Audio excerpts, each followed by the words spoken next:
halage ti bo ko po ko le kwa yita ka so ti da pha khele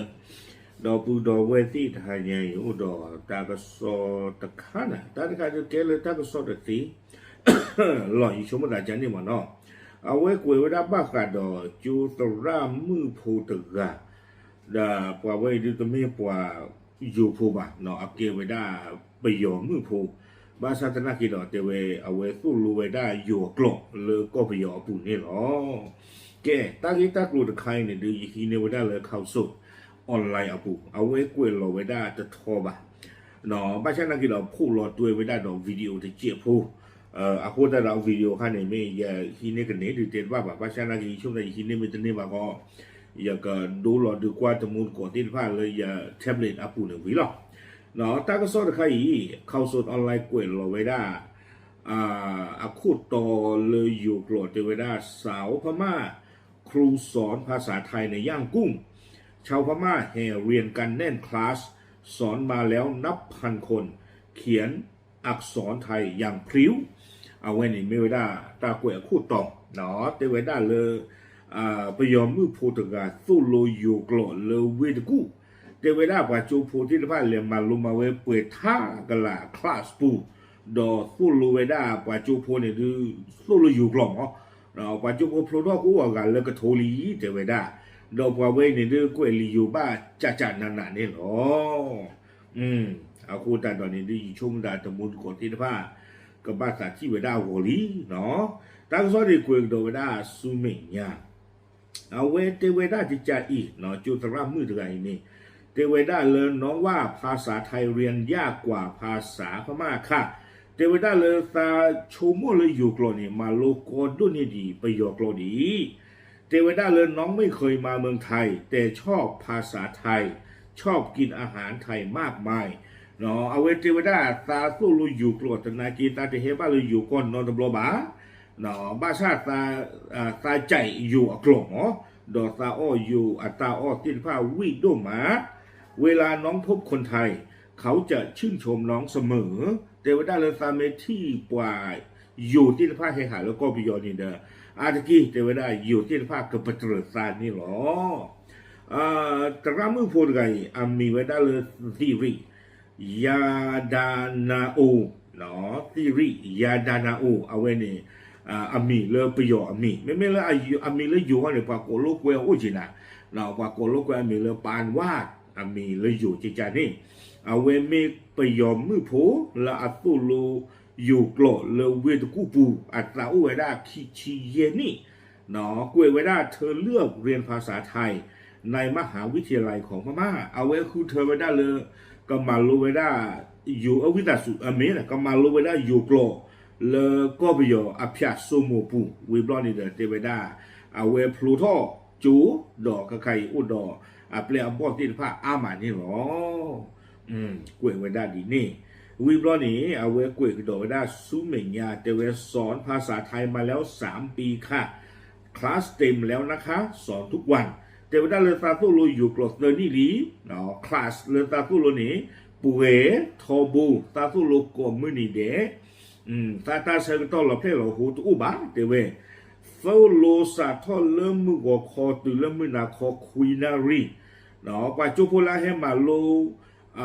อยู่กลอที่ตะพานี้แต่เวลาอาดาตากีเลยก็สูเวลาเลยตาจิตากตูมือเชื่อมือหัวเนาะอยู่แต่เวลาเลยสื่อสารสูเวลาเลยตาตูมือเชื่อมือหัวตอนนั้นเนี่ยสูเวลาเลยก็เห็นมาตาเลยอยู่ก็เอาหัวเนาะวิบลอนี่เด้อตอนนั้นนี่เด้อก็เรียกมาโลลิเซก็เลยอยู่ก็เอาหัววิบลอนี่เอาไว้เตะกันตัวเวลาแล้วก็เตอร์นี่เด้อแต่เวและรับสอนคนไทยที่อยากเรียนภาษาพม่าด้วยนะคะเนาะเทวดาเลยสากตุโลซิโกอยู่เลอาบาตามาโลไปยกลอซิโกนี่หรอเอาไว้ในเดซีรีเนาะยาดานาโอตาปะพลาโทเวดาโดตากระสอตันนี่หรอโอเคไม่ลาวิดีโอคลิปก่อนนี่โอ้ก่อนที่ผมเนาะอย่าไกลชอบหลอนดูกว่าตะมุนก่อนตีนพาที่แกก่อนที่ผมแกผู้บังเล็กว่าสกุลเนาะสระมือโพดกาอีที่อันเดอันโตตาดิตโซบา ก็รออ่างงอกลางนี่นักเคลื่อนศาสตร์อ๋อเป็นป้าตะวันเพื่อเกี่ยวกับมือสาคอเด็ก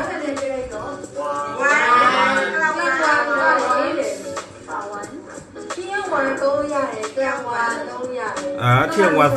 งวันทรงอยากเดี๋ยวได้มือชาคอเซอร์โปเดี๋ยวได้มือทุกเซอร์โปมือชาคอเซอร์โปเดี๋ยวเรียนภาษาไทยอยากมากกว่าเรียนภาษาพม่าค่ะsama lo yuk lo koni di biok lo ni di tadi ya tiap ya tu muka dia lo atas cita tu ti fan ni tapi tak kau we pap lagi udah le seram mu pun ga ya atas tu ko tiap ya tu muka le jolly ya kelas ni ทำไมโขนน่ารักจังทำไมคนน่ารักจังวันจันทร์จบไปแล้ววันจันทร์จบไปแล้วมันเร็วดีโอเคมื้อคืนนี้มื้อเช้านี้พฤหัสและศุกร์และเสาร์มื้อลื่นนี่มื้อเย็นนี้ขอแนะนำตัวเองก่อนนะคะอินเตอร์วิวลงจ้าซะดีนาอูดีริดยานาอูคนพม่าค่ะสอนภาษาไทยนะคะอายุ25ปีค่ะอาศัยอยู่ในเหมือนยังกุ้งในประเทศพม่าค่ะโอ้เลยยังเขาก็ไม่ยอมรู้เด็กเลยนะน้องเรียนภาษาไทยที่ประเทศพม่ามหาวิทยาลัยภาษาต่างประเทศยังกุ้งนะคะเรียนจบแล้วนะคะเรียนหนัง4 ปีแล้วนะคะเรียนภาษาไทยอยากมากกว่าเรียนภาษาพม่าค่ะมาโลลีได้เรียนวิชาภาษาไทยเกี่ยวกับเรื่องวัฒนธรรมปัจจุบันเป็นส่วนภาษาไทยที่โรงเรียนกันโรงเรียนเล่กันบริการเล็กแล้วก็ในออนไลน์นะคะส่วนภาษาไทยหนังสันติเร็วนะคะน้องพูดภาษาไทยได้ภาษาพม่าและก็ภาษาอังกฤษด้วยนะคะ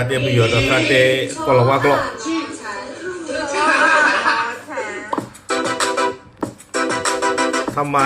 จึงอยากเป็นครูสอนภาษาไทยเป็นมาของคุณครูไม่บ้านมันเดินบ้านสามาลุลีอยู่เลยมีเวลาว่างมากมายนะคะน้องชอบกันเรียนภาษาแล้วก็สอนภาษานะคะน้องหมีคนที่ให้กำลังใจไหนกันสอนภาษาไทยตัวนี้เลยการสอนภาษาไทยคลัดตึงแล้วนะคะไม่มีเวลาว่างนะคะทุกๆวันนะคะเรียนส่วนใหญ่ที่มาเรียนก็เพื่อการสื่อสารทำงานในประเทศไทยแล้วก็เรียนศึกษาในประเทศ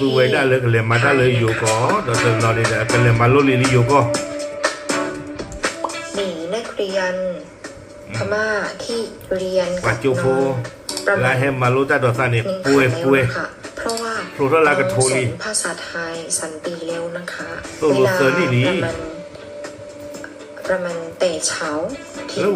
ทุ่มคือเริ่มมือหนาคอคุยนาริทุกวันนะคะยังไม่เก่งสอนภาษาไทยแต่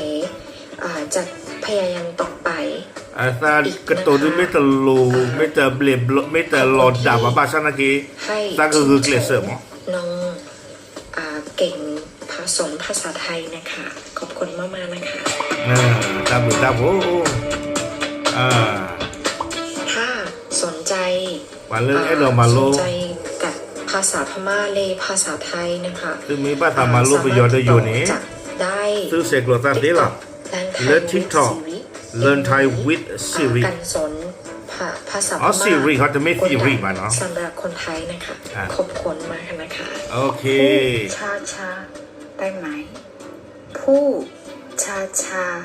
ได้ไหมคะพูดช้าเรื่องราวได้พูดไม่พูดอย่างเราพูดเราไม่ค่อยอย่างกับปีเราแต่เราพูดอะไรที่ได้เลยป่ะโอเค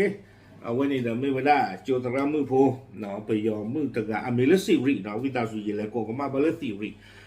สิริเนาะยาดานาโออเมริโลกเนี่ยเราปานว่าแต่ไว้ได้โอเคยัดเด้อเนาะไม่ที่ได้ใจเดี๋ยวบ้าแต่ให้คอให้รอเอาไว้ตะมูตะกอควาที่เดี๋ยวพาจีเนาะอีที่อย่างเราตาปากว่าตาอาเดียกันนี่เดี๋ยวก็บ้าตากว่าวิตานาคอเนาะเอาไว้เก็บไว้ได้จุตระสามือไปยอมมือโพตะกะแล้วเอาไว้ตู้รูไว้ได้อยู่กลัวเลยเวทกูที่เนาะตู้รู้เลยคลาสเตสตู้รู้เลยออนไลน์จีเนาะโอเค ปอบลาดูสิญาปูเวติฟ้าใช้รอบตามหรือหรอก